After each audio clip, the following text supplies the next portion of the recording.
tal están? ¿Cómo va? ¿Cómo va, Marisa? Un gustazo. Muy bien, un gusto para mí.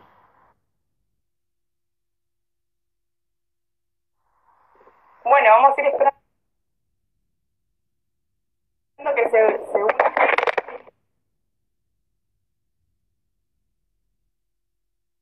Sí, claro.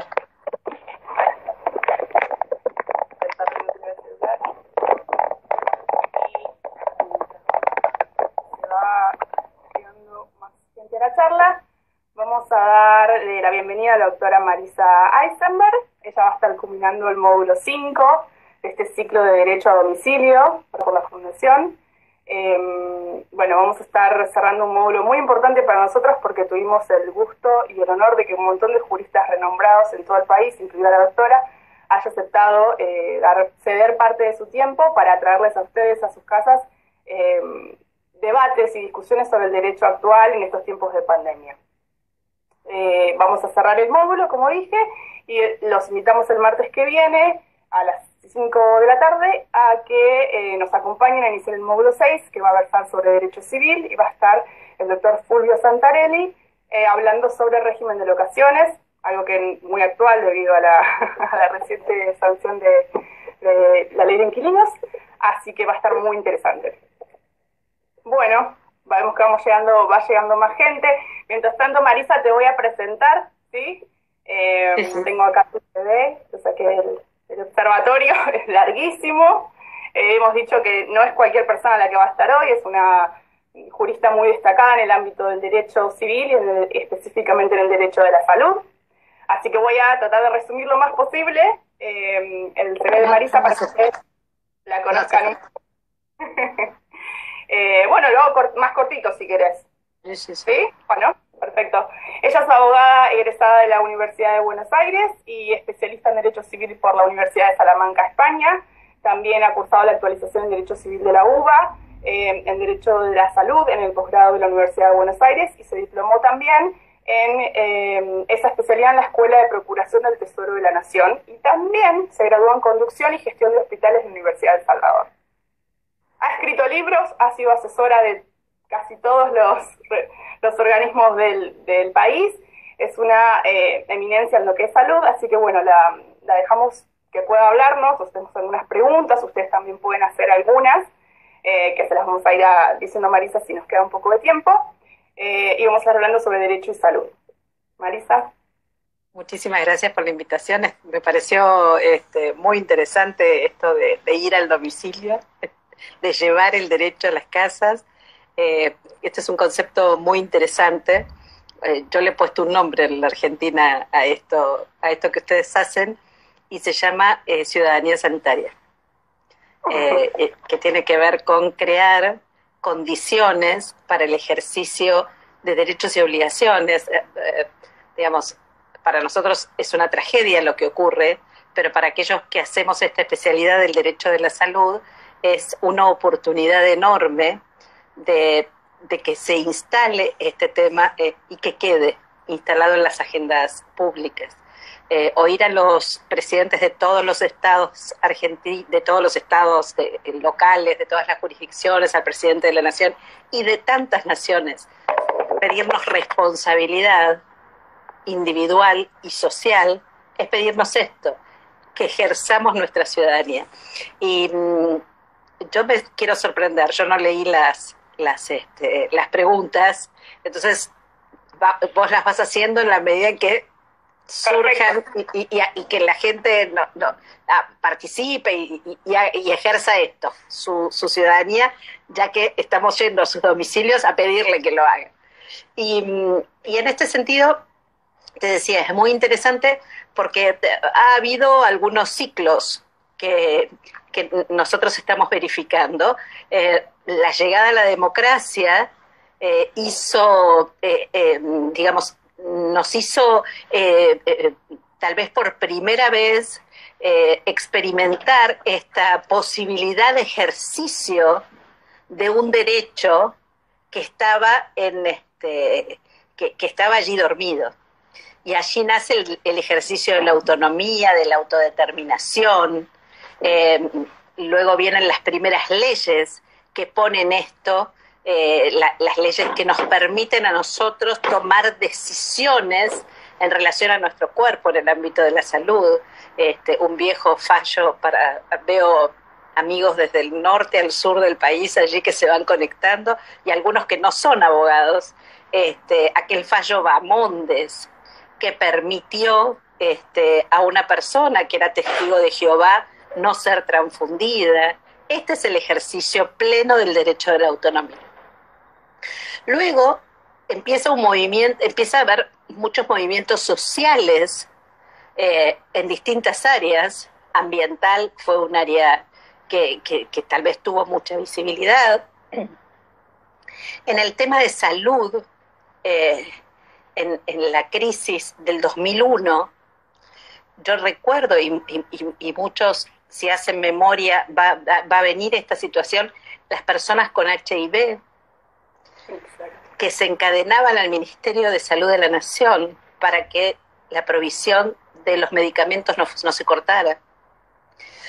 Entonces, hubo siempre colectivos de personas móviles, tal vez generando algo que hoy el sistema ya no resiste más, que ha seguido fragmentándolo, esta salida de leyes por especialidad, que nuestro sistema ya necesita revisión en estos temas.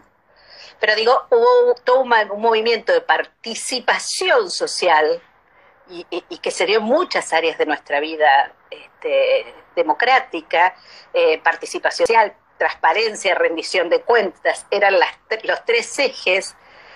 Luego llega un movimiento de gobierno abierto, datos abiertos, y ahora parece ser que estas leyes no son suficientes, que la participación, ya no podemos ejercer esta participación de ir, voto y me voy. Esta participación nos necesita mucho más involucrados. Entonces, por eso para mí necesita esta revisión y este cambio incluso de denominación, este ejercicio de ciudadanía sanitaria en todos los ámbitos, en nuestro caso adicionamos esto de sanitaria, ¿no? Y vos fíjate, vos me interrumpís para preguntarme, ¿no? Porque yo me entusiasmo y sigo. A los que no somos abogados, me interesaría que expliques un poco tu concepto que es muy interesante, el de ciudadanía sanitaria, digamos. ¿Cómo se llega a eso? ¿Qué tiene que hacer el Estado para que de verdad todos tengamos o seamos ciudadanos conscientes de todos los derechos que tenemos en materia sanitaria y lo ejerzamos responsablemente? Mira,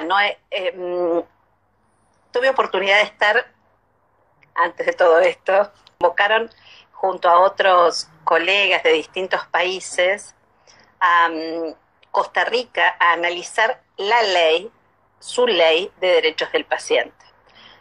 Hubo un jurista español muy famoso, revisamos leyes de Perú, de Chile, de otros países, de Uruguay, revisamos distintas leyes de la región. La única ley que solo tenía derechos era la nuestra. Todo el resto de las leyes tenía derechos y obligaciones. Nosotros, porque nos ha faltado mucho, porque nos han negado mucho, tenemos esta tendencia de tengo derecho a, consolidemos esto. Y en el sistema de salud esto debe ir acompañado de un sistema de solidaridad, de una ética social con la que tenemos que empezar a acompañar estos conceptos.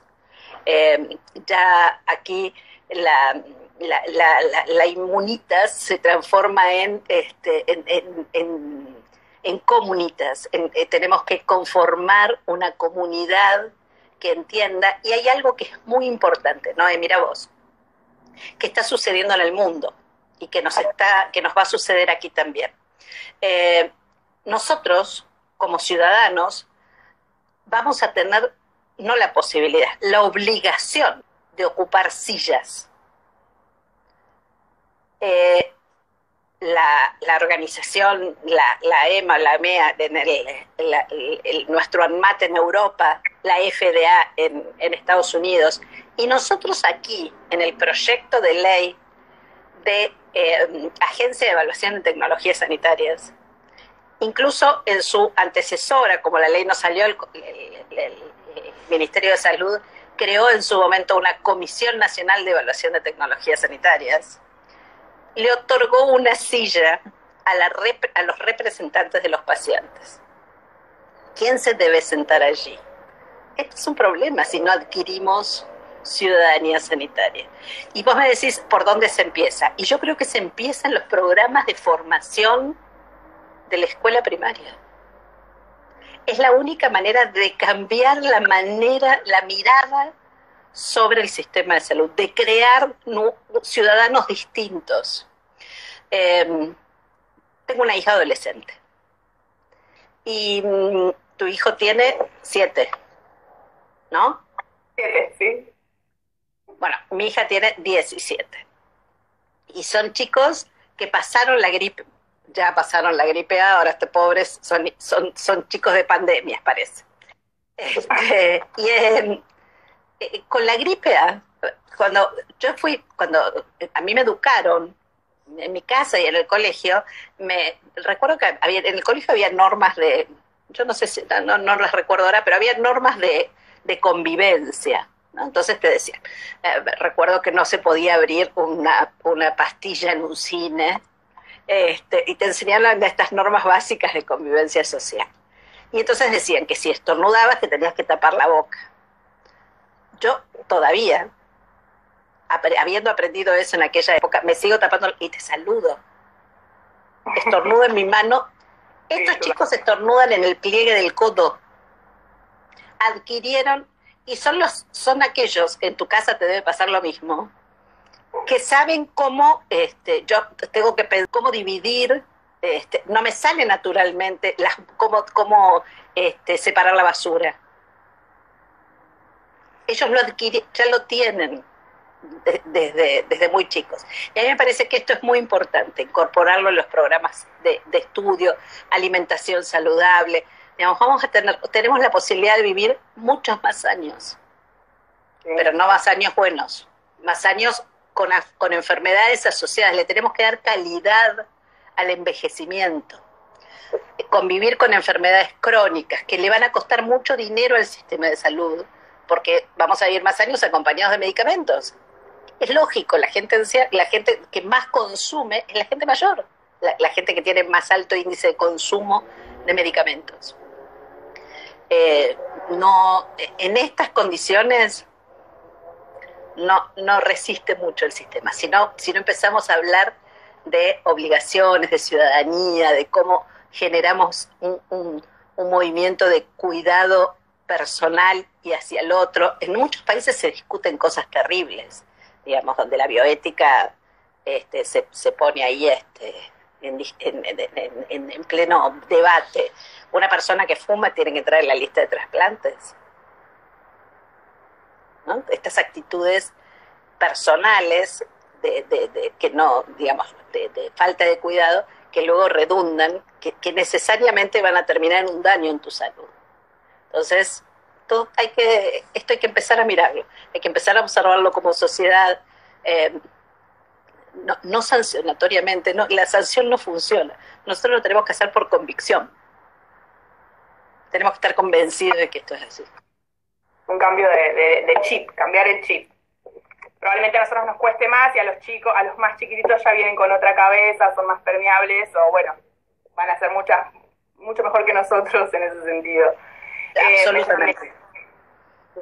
Me quedé con eso que pensabas, decir, bueno, vamos a vivir más años, vamos a necesitar más atención de la salud, más medicamentos, eso va a ser más gastos para el sistema. Siempre escuchamos, y la frase de los que litigamos en salud, de los que estamos en discapacidad, siempre escuchamos por parte de las obras sociales que el sistema no resiste más, que el sistema está por quebrar. ¿A qué, más allá de que, sí, bueno, es discutible, ¿no? Depende de qué lado estemos, si hablo con un auditor me va a decir eso, pero a ver, El sistema claramente, por lo que decías vos, necesita una revisión, ¿no? Esto de legislar por patología, sacar leyes específicas, que es, pasó ahora con lo de la fibrosis quística, cuando sabemos que generalmente esa cobertura ya estaba prevista, que quizás el reclamo era más porque mucha gente que no accede, pero bueno, eso quizás es una falla del Estado en no llevar los programas que tiene que llevar a todos lados. ¿No ves que hay en estos casos de legislación por patologías, hay como dos dimensiones, ¿no? El dar derechos porque doy, como decías, y por otro lado lo que significa para el colectivo de personas que lo reclama, la importancia de esa ley. Sin embargo, por no tener esta ciudadanía sanitaria, ellos no terminan de comprender lo que están exigiendo y pierden tiempo de vida, calidad de vida, reclamando algo, por algo que ya en realidad ya está cubierto, y ahí habría que articular o mejorar otros mecanismos. Y ahí te quería llevar también a esto, bueno, ¿cómo hacemos que más funcione? ¿Por qué hay tanta judicialización de la salud? ¿Ese indicador de la judicialización es algo clave como para estudiarlo? ¿Qué opinas? Sí. La judicialización de la salud es el fracaso de la gestión del sistema. Estuve esta semana, Juan Corbalán, un profesor de Derecho Constitucional de la UBA, colaboró, fue el que hizo un sistema de inteligencia artificial que se llama Pretoria, para la Corte colombiana, porque no resisten la cantidad de tutelas, lo que nosotros conocemos como amparos. Tuvieron tienen que tener la colaboración de un sistema de inteligencia artificial para eso. Ir hacia ese camino es tremendo. Cada amparo judicial con una sentencia es una nueva inequidad. Los jueces tienen que comprender esto. ¿Cuántas personas no llegaron a la justicia, no acceden por falta de información, por falta de dinero, y quedan detrás de la línea? Nosotros tenemos en salud, claramente, ha quedado en evidencia hoy, la enorme inequidad. Y la pospandemia va a dejar mucho más en evidencia esta situación de que se define como una desigualdad injusta. Esto es inequidad en salud. Una desigualdad que puede ser evitada. Por eso no necesitamos todos lo mismo. Por eso no tenemos todos, si bien tenemos los mismos derechos, pero nuestros accesos debieran ser diferentes. No somos todos iguales frente al sistema de salud. Entonces, aquí hay que... Es raro escuchar esto, pero tenemos que empezar a pensarlo en estos términos de ciudadanía, ¿no? Y es importante, porque decía dejar la pospandemia, ¿no? Que es gente en mucha situación de vulnerabilidad que se va a enfermar por otras causas que están asociadas, que tienen que ver con los determinantes sociales de la salud. Hay una serie de determinantes que terminan enfermando a la gente, pero que tienen que ver con la falta de acceso al agua potable, la vivienda, educación, alimentación adecuada. Vos fíjate, cuando a mí siempre me llama la atención esto, ¿no? Las consignas del cuidado del COVID. Alcohol en gel, listo, en un hogar hay que separar a una persona. ¿Qué pasa en los hogares de vulnerabilidad? Porque no es cierto que esta es una enfermedad democrática, ¿eh? No es cierto. No es cierto. Ataca más fuertemente a los sectores más vulnerables. Entonces, ¿qué pasa con aquellas personas que no pueden distanciarse en sus hogares? ¿Qué pasa con las personas que no pueden que no pueden tener un lavado de manos adecuado porque la canilla comunitaria de agua está a 5 cuadras de su hogar? ¿Qué pasa con las personas que no pueden comprar alcohol en gel o lavandina? Entonces, no hablamos de lo mismo. no hablamos de lo mismo. No somos todos iguales. Hay personas que hay que igualarlas mucho más, porque esas tienen esas son las que sufren una inequidad. Esas son las que tienen una desigualdad injusta. Totalmente, totalmente. Me llevó a esto lo que decías recién también a qué va a pasar post pandemia, ¿no? Vemos por un lado que va a haber mucha más inequidad, los gobiernos con menos recursos de los que ya tienen por la crisis económica que ya estamos transitando y el resabio de lo que va a venir, mayor inequidad en el acceso a la salud y de repente la irrupción de las tecnologías también, ¿no? Que la pandemia vino a acelerar este proceso de cómo los médicos, los hospitales, los sanatorios gestionan a través de la tecnología. ¿Cómo ves eso? Que las nuevas tecnologías, hablaste de la inteligencia artificial, ya estamos en telemedicina, sé que acá en Chubut hay un par de hospitales que ya estaban trabajando con la telemedicina.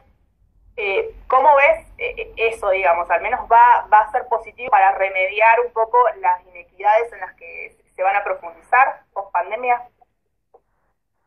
Más o menos. Claro, ¿por qué? Porque la brecha digital existe también allí. Digamos, los que no acceden al agua potable son los que la educación a distancia. Sí, está muy bien en un hogar con un entorno adecuado, con conectividad, con un equipo para cada chico. ¿Cómo, digamos, el acceso a Internet debería ser hoy un derecho humano? Porque ¿cuántos chicos no se pudieron escolarizar? ¿Cuántos quedaron por fuera de la educación? ¿Cuántos no tienen un equipo? Es un equipo para toda la familia, para teletrabajo de su padre. No es todo lo mismo, no somos todos iguales. Claramente, no acá desde el Chaco nos están diciendo que las escuelas son ese reflejo, lo que decías de las inequidades. Entonces, digamos, ¿qué viene después? Viene una brecha digital, educativa, sanitaria muy profunda. Vamos a tener que hacer mucho esfuerzo. ¿La tecnología nos puede ayudar? Sí, nos va a ayudar siempre que tengamos la infraestructura como para montar sistemas de telemedicina. La telemedicina está hecha para eso. La telemedicina es básicamente atención a distancia cuando el acceso y las barreras geográficas son una condición crítica. Entonces, que un chico de Jujuy acceda al Hospital Garrahan para no que un chico del sur del país acceda al Hospital Garrahan para no peregrinar con diagnósticos tardos y perdiendo calidad de vida, es fabuloso. Para eso está. Entonces, tenés que tener una red de hospitales interconectada. Ahora, la telemedicina se está usando o quedó en evidencia frente a la pandemia porque las guardias, pues la gente no quiere acceder a las guardias por temor a contagiarse. Entonces, ¿es un recurso útil? Sí, también. Orientador, complementario de la atención médica, para seguimiento. Nosotros estábamos presentando, se me ocurrió que teníamos que hacer algo porque todo el tiempo se hablaba de telemedicina. Yo también digo telemedicina. El término correcto es telesalud, ¿no? Es el género y después tenés distintas especies. Pero cuando utilizamos la telemedicina estamos hablando todo el tiempo de este modelo hegemónico donde el médico está centralizado. Entonces dije, presentemos un proyecto de teleenfermería, ¿no? Donde las enfermeras puedan hacer cuidados sobre la salud en pacientes crónicos que requieran controles semanales de sus cuadros, que requieran preguntas que las pueden responder enfermería. Entonces, digamos, ahí. Y después, hoy está llegando, digamos, no tenemos que mirar, es que esperar que llegue. Ya está entre nosotros. La tecnología es irremediable. Digamos, está aquí. Los sistemas de inteligencia artificial llegaron para quedarse. El ANMAT ya probó el primer software de inteligencia artificial para lectura de imágenes, ¿no? Y con mucha eficiencia, digamos, hay cosas que el ojo humano, no, hay perros también en casa, hay lecturas que el ojo humano no logra captar o por lo menos en un estadio muy embrionario de alguna enfermedad que no logra captar el ojo humano. Y se vienen muchas más cosas interesantísimas que debiéramos poder aprovechar. La medicina de precisión.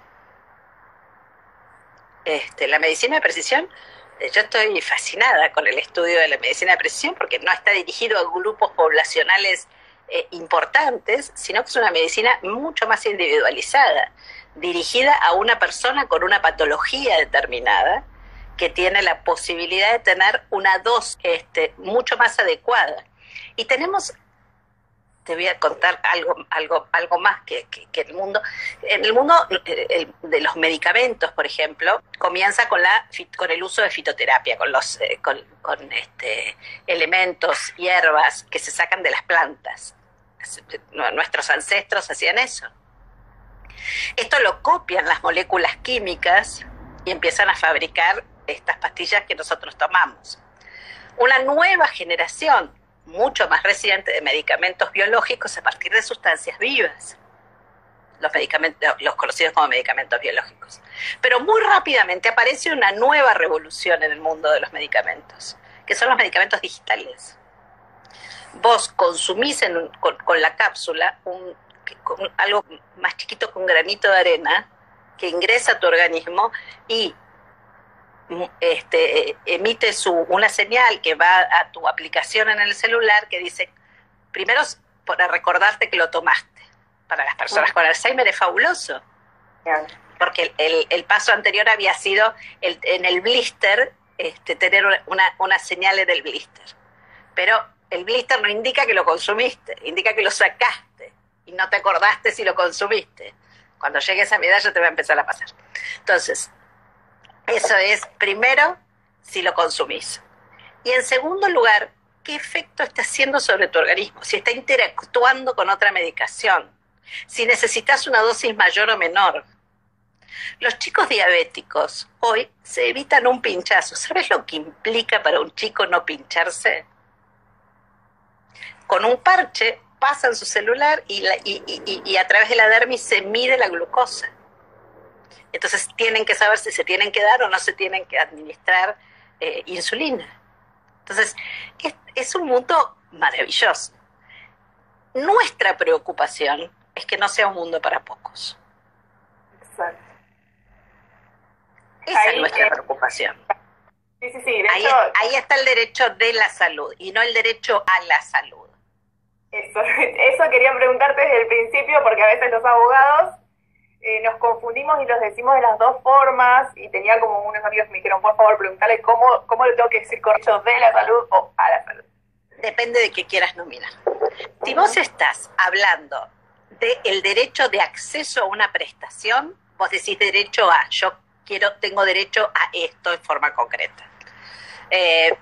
Pero como disciplina jurídica, hablas del derecho de la salud, que comprende, digamos, el maestro Ciro Caldani siempre nos ilumina con estas cosas, ¿no? Y entonces hay una forma muy clara de decirlo, porque es cierto que nosotros salimos configurados de la facultad, donde también tenemos que rever estas cosas que están pasando, por eso tantas materias optativas allí que empiezan a... Y este segmento, ¿no?, de cuestiones que pasan con la educación, con los ancianos, con las personas mayores, con el servicio penitenciario, digamos, donde mires, requerís una especialización. ¿Por qué? Porque las fronteras del derecho se van corriendo y van exigiendo atrapar un derecho específico. En el caso del derecho de la salud, vos me decís, ¿dónde entra? ¿Qué sé yo? No lo sé. Yo soy de formación civilista. pero he tenido que aprender muchísimo derecho administrativo, porque hay un conjunto de políticas nacionales, de hospitales públicos. Y ahora, mañana a la mañana, tengo una reunión con directores de hospitales porque están preocupados por lo que dice el Código Penal respecto de la propagación de enfermedades. Y además tenemos que conversar con otra rama que está vinculada a donde busques, donde raspes, encontrás pedazos. Por eso una disciplina autónoma que reúne y que converse con todas esas ramas. Pero no solamente hacia adentro, también hacia afuera. Nosotros no tenemos la solución, pero tampoco la tienen los otros, ¿eh? Traigamos al Premio Nobel de Salud y preguntémosle qué hacer con el problema de nuestro sistema. No vas a ver. Los problemas hoy revisten una complejidad tal que no hay ni una disciplina, ni una ciencia que pueda resolver. Entonces, llamemos a los médicos y hablemos con ellos. Veamos cómo construir. Llamemos al Premio Nobel de Economía. Si es un problema de plata, preguntémosle cómo se resuelve. Tampoco va a tener la solución. Entonces, requiere de un diálogo que construya respuestas que hoy no hay. Mira, yo suelo dar un ejemplo para esto y es que los problemas que se vienen son de una magnitud tal que no tienen respuesta. El tema del Big Data. El Big Data sanitario. El mercado negro de datos. Nosotros no podemos seguir mirando con el espejo retrovisor hacia atrás, ni con las respuestas que tenemos, problemas del futuro de mañana, no del futuro que nosotros no vamos a ver. Los estamos viendo, no los estamos reconociendo. No estamos reconociendo que son problemas de esta dimensión. Los países tampoco, las comunidades no saben qué hacer. El Reglamento de Protección General de Protección de Datos de la Unión Europea no le alcanzó. Todos los países, todos los expertos, no les alcanzó. Son normas protectorias, pero países como Finlandia dijeron, no, a nosotros no, Nosotros preferimos tener un sistema de datos abierto, el genoma humano de todas las personas está en un banco público. Imagínate vos los principios de confianza que esos países tienen que generar en sus ciudadanos para que les permitan que sus datos genómicos estén en un banco público. ¿Por qué? Porque son patrimonio de la humanidad.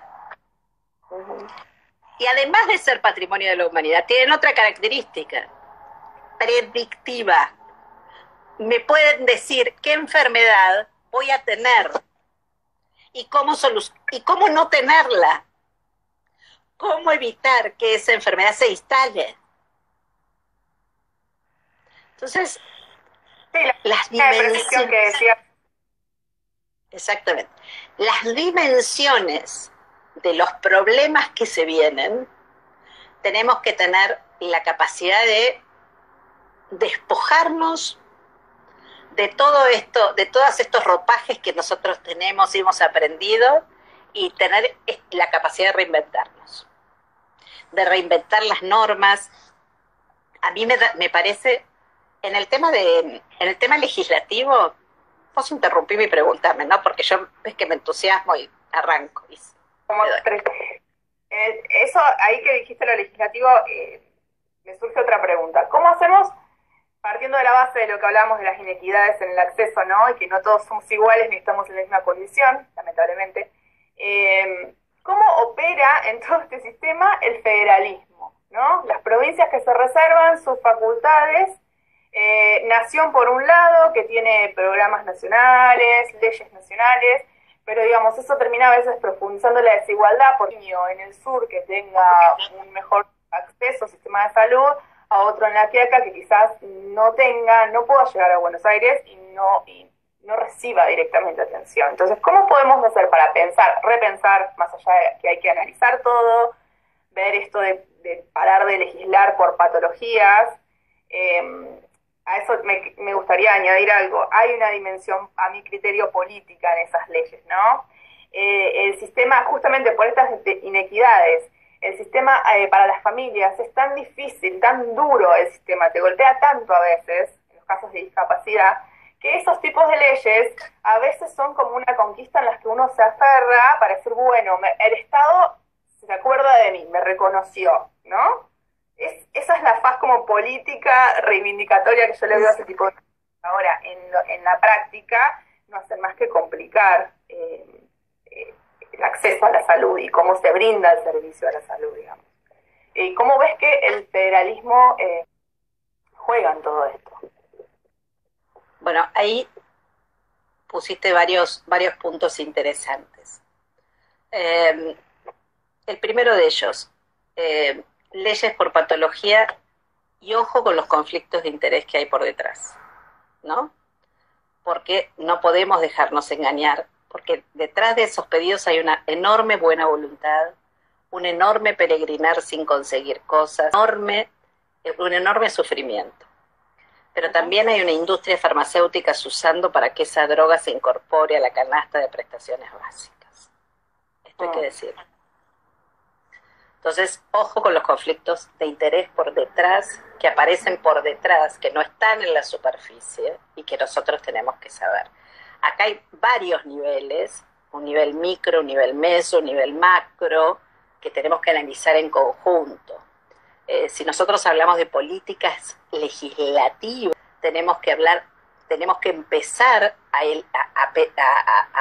imaginarnos buenas prácticas que le otorguen calidad a las normas en materia sanitaria.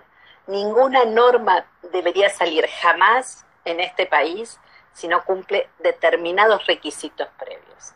Esto es, qué mapa epidemiológico, con qué fondo se va a pagar, cuál fue el sistema de priorización, porque yo quiero que me evidencien científicamente por qué se priorizó eso y no otra cosa.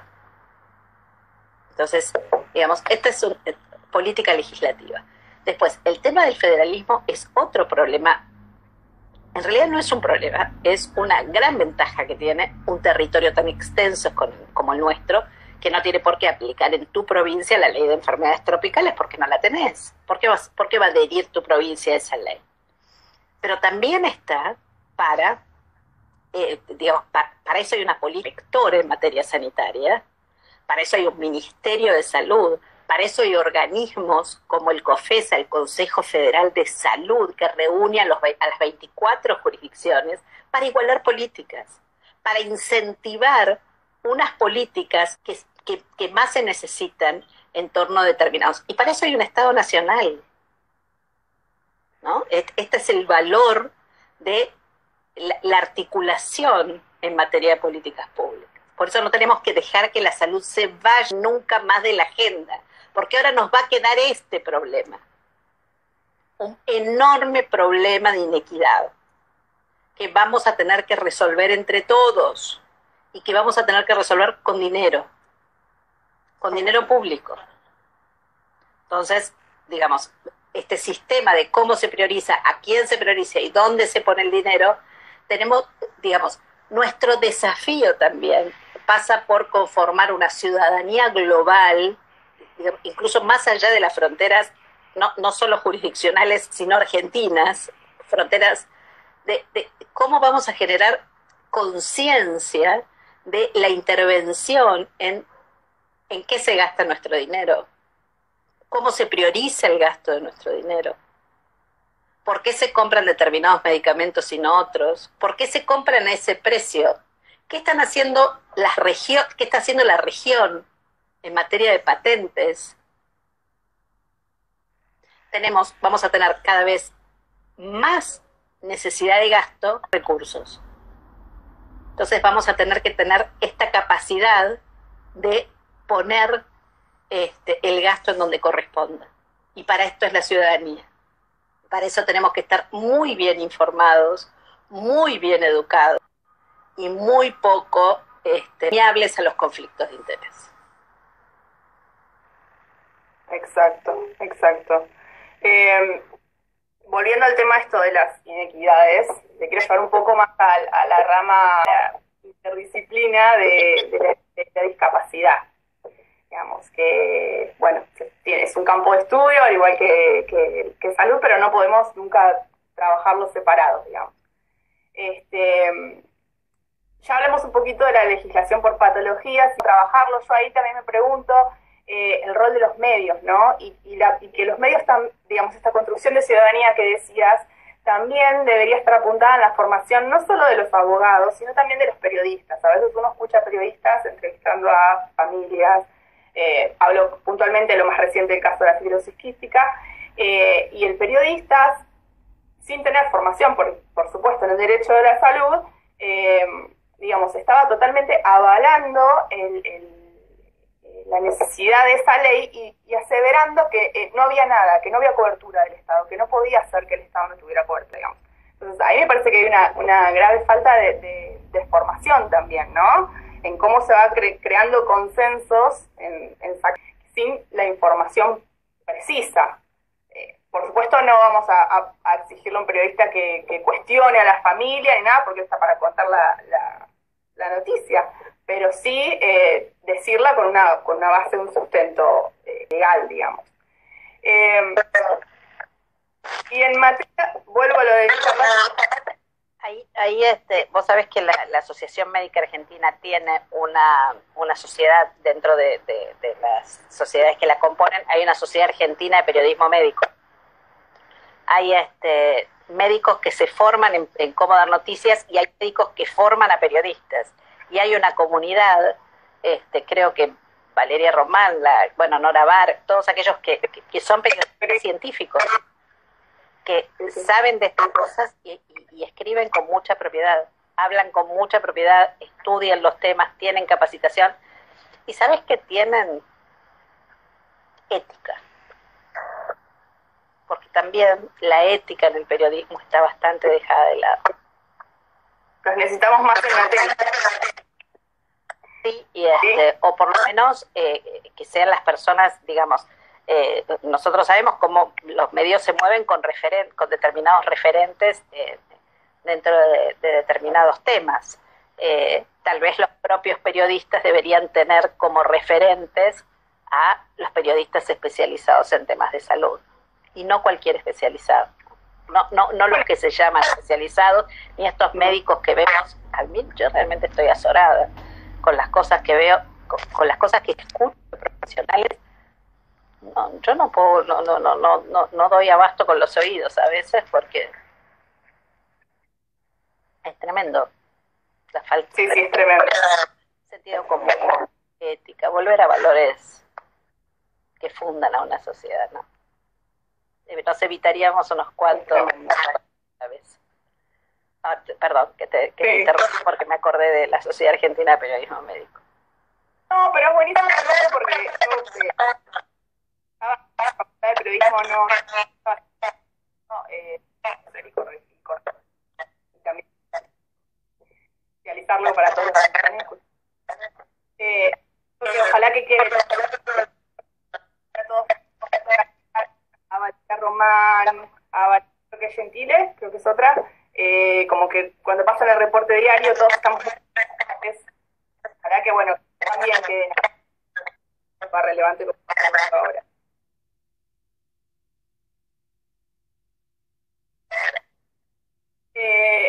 Volviendo a par de... A ver, me dicen que se escucha un poco allí. ¿Ahí se escucha mejor? Ahí se escucha mejor. Buenísimo. Volviendo un poco a lo que te planteaba de discapacidad. ¿A qué factores crees que influyen en lo que hablábamos al principio también, en la judicialización de la salud? ¿Qué es? El cumplimiento a veces sistemático de los efectores, a veces el ineficiente control que suele haber a veces en los organismos de controlor administrativos, digamos que a veces tardan un montón en resolver los casos, y no, digamos, las sanciones que pueden haber no le significan nada a una prepaga, entonces le conviene seguir incumpliendo y reconocerle solo al que reclama, solo al que llega a tener el acceso a un abogado, y muchos se quedan en el camino. ¿A qué crees que es el mayor factor que influye en tantos juicios y en tantos amparos por salud? Que creo que el otro día habías, en otra charla, fue el año pasado, ¿no? Algo así contabas. Sí, sí. Tremendo la cantidad. Sí, es una de las áreas más judicializadas, pero me parece que no debemos caer en aquello que criticamos, que son las generalizaciones. Y nos debemos hacia adentro del país un estudio de las causas que generan los amparos. Efectivamente, el área de discapacidad es una de las áreas que más judicializadas están. Es un tema que a mí me inquieta, que me he ocupado de analizar. Tengo algunas conclusiones iniciales que voy a compartir con vos. Pero en realidad, cuando uno analiza la problemática de la judicialización en salud, el amparo es la punta del iceberg. Nosotros no podemos quedarnos con el número, tenemos que ir hacia adentro. ¿Por qué se judicializa? ¿Cuáles son los temas que están? Entonces, ahí nosotros hemos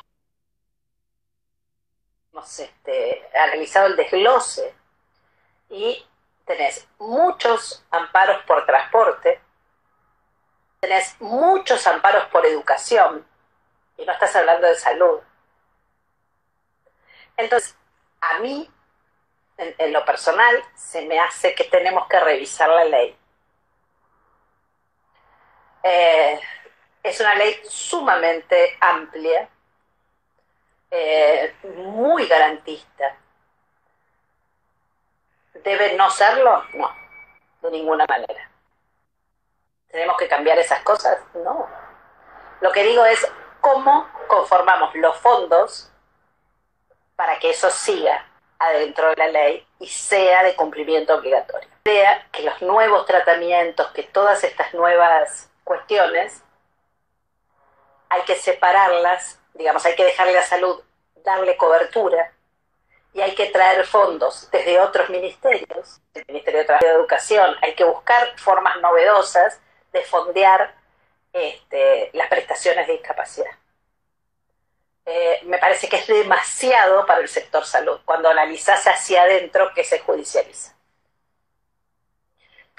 Y bueno, esto es un poco, te decía, el análisis que nos debemos de calidad, de cómo se compone, de por qué se está judicializando, qué es lo que no se da. Y también es importante, y tenemos que decir, que por más que la ley de defensa del consumidor aplique, que la Secretaría de Comercio, los problemas de salud no se resuelven como los de un celular. Al otro día, cuando me devolvieron el dinero que me habían cobrado de más, o cuando me restituyeron el servicio de internet, yo me olvido. Pero si es un problema de salud, no. El problema de salud tiene esta imagen del hablando, se va acumulando, termina en un problema. Los problemas de salud se deben gestionar, si no terminan en la justicia.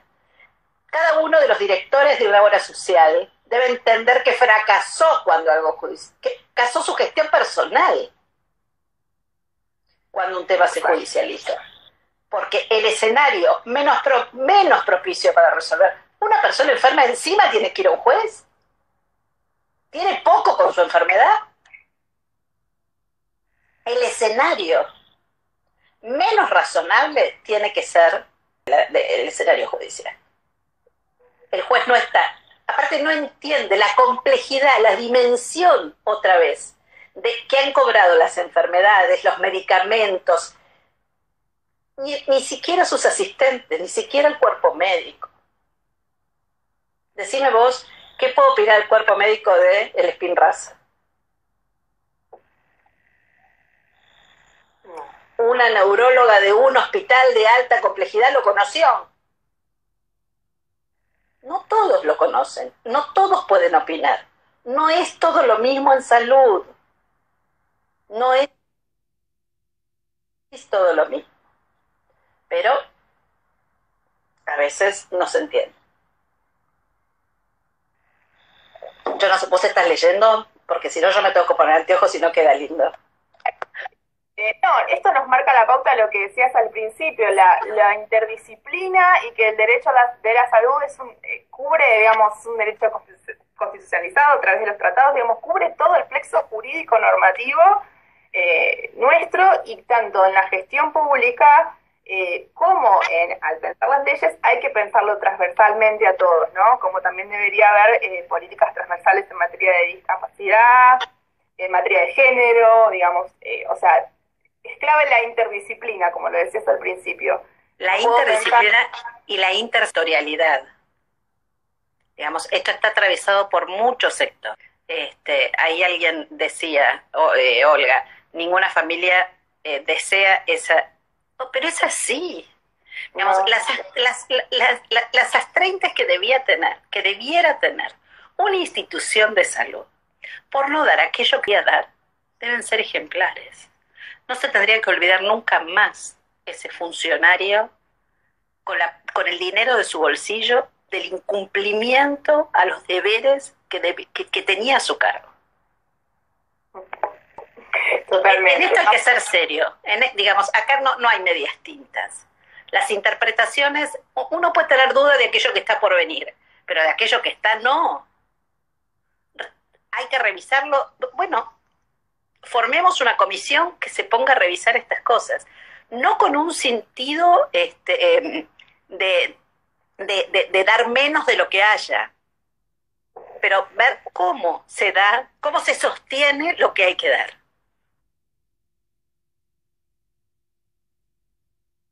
¿No? Esto es un tema que me parece que hay que poner sobre.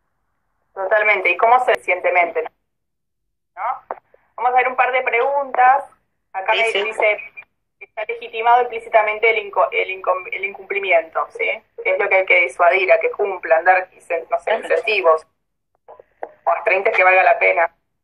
Incentivos no hay que dar, porque es lo que corresponde. Lo que hay que castigar es lo que no se da cuando corresponde dar. Teníamos acá una pregunta. Arriba la estoy buscando porque se me fue. Acá, Flavia pregunta, hola, ¿cómo juega el ente regulador en este tema de protección del usuario? ¿Cómo que se refiere a defensa del consumidor? Claro, aquí, digamos, uno tiene una doble vía de acceso, porque también esta fragmentación del sistema de salud replica en los organismos de aplicación. Cuando vos hablas de obras sociales nacionales, estás hablando de la Superintendencia de Servicios de Salud, que es el organismo de aplicación de las obras sociales nacionales. Las obras sociales provinciales no están bajo el ala de supervisión de la superintendencia. Sí, las entidades de medicina prepaga, a las que se suma, solo las entidades de medicina prepaga, se suma las entidades de defensa del consumidor, con la aplicación de la ley 24240 y sus reformas posteriores. Entonces, digamos, navegar el sistema de salud no es para cualquiera. Un laberinto. Exactamente, es la imagen, vos sabés que en uno de los años del posgrado, después me arrepentí de hacerlo, pero fue esa la imagen, pero el anuncio era un laberinto, era el sistema de salud, ingrese por aquí. Entonces, la imagen laberíntica del sistema de salud realmente requiere de ciudadanos que sepan navegarlo, de ciudadanos informados. Esto ni los propios abogados ni los jueces saben cuál es la norma aplicable al caso, si existe norma. Es tan complejo, es una dinámica tan compleja la del que digamos, a mí siempre cuando hablo con organismos que son grandes, digo, ¿cómo hacemos digestos que permitan a los propios funcionarios conocer las normas que están vigentes, pero a la sociedad? La telemedicina o la telesalud tiene un componente muy importante que es la teleeducación. Y a mí me da la sensación de que esa herramienta tiene que ser profundamente utilizada para todos nosotros, ¿no? Para que nos lleguen a nuestros celulares una app de cuáles son nuestros derechos. Yo en algún momento te voy a mandar un manual para los usuarios del sistema de salud, porque advertimos esta situación, la complejidad que tiene. Bueno, pero yo tengo una obra social. Bueno, pero ¿qué obra social tiene usted? Dígame. O yo tengo una prepaga X. ¿Y cómo usted paga? No. Entonces usted no tiene una prepaga. Usted tiene una obra social que tiene un convenio con una prepaga. Porque para tener una prepaga usted tiene que pagar de bolsillo. Tiene que hacer un pago de bolsillo. Sí, ahí está un concepto clave, que es el derecho a la información, el acceso a la información, digamos. La información es saber, bueno, qué organismo controla mi obra social o mi prepaga, a dónde puedo ir a reclamar, la información en cada procedimiento médico que yo reciba, ¿sí? Sino en cada etapa, como sueles decir. Y eso también lo vinculo yo con el tema del lenguaje claro, que es en el derecho, ¿no? Hablabas del digesto. Bueno, es imposible con la inflación normativa, sobre todo ahora, es imposible tener algo actualizado al día de hoy y que encima sean entendible para el ciudadano común, el ciudadano que no está acostumbrado a leer leyes, digamos. Esa deuda pendiente de que, bueno, que se acceda a la información de una manera más clara para la ciudadanía en general, como parte de esta construcción de la ciudadanía sanitaria, y también como para las personas con discapacidad en formato de lectura fácil, en sistemas alternativos aumentativos de comunicación, digamos, todo lo que falta hacerle llegar a la gente. Sí. Ahí están pidiendo material, los invitamos a que vean o mi página marisaisenberg.com.ar o Observatorio de Salud de la Universidad de Buenos Aires, donde también tienen todos los días material, el último material que sale para leer, para seguir. Y antes de irnos, porque ya seguramente se cumplen, estamos... Sí. Un tema que hay que mirar detenidamente, porque hemos luchado mucho para conseguir derechos y consentimiento y que nos informen en este tema que vos decías y que nos informen adecuadamente. Ojo con el tema de los datos, es un tema que se viene, los datos sensibles en salud. Estos datos no nos van a permitir en el futuro conseguir trabajo, conseguir créditos, conseguir una hipoteca, porque van a preferir a alguien que no esté enfermo. Entonces, ojo, y cómo los términos y condiciones de todas estas nuevas tecnologías que capturan datos y reciben datos de salud, la guarda y Dios sabe qué uso secundario harán de ella, pero debiéramos ser informados y debiéramos ejercer nuestros derechos para eso. Ojo con el tema de los datos en salud, que es un tema que se viene. 22 segunditos, pueden seguir toda la trayectoria de Marisa en el Observatorio de la Salud, ¿sí? Que está, o en la página, acceden también a través de la página de la Universidad de Derecho de la UBA. Muchísimas gracias por tu generosidad.